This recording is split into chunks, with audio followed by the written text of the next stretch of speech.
Sa kabila ng mga protesta, kinumpirma ni DOTC Secretary June Abaya na tuloy ang pagtataas ng pamasahe sa MRT sa susunod na taon. Git ng DOTC para rin ito sa ikabubuti ng operasyon ng MRT. Balita natin ni Chino Gaston.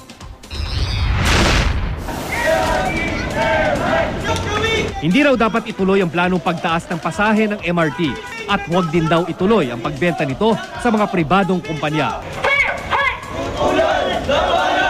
Yan ang sigaw ng mga grupong sumugod sa tanggapan ng Department of Transport and Communication o DOTC sa Ortigas Avenue.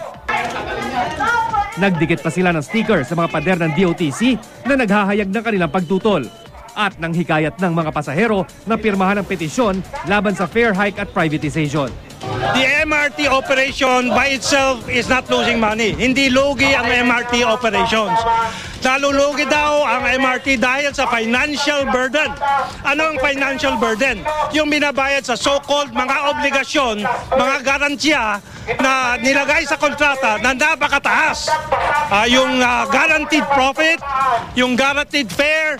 Sa isang press conference, kinumpirma ni Secretary June Abaya na tuloy ang pagtaas ng pamasahe sa susunod na taon.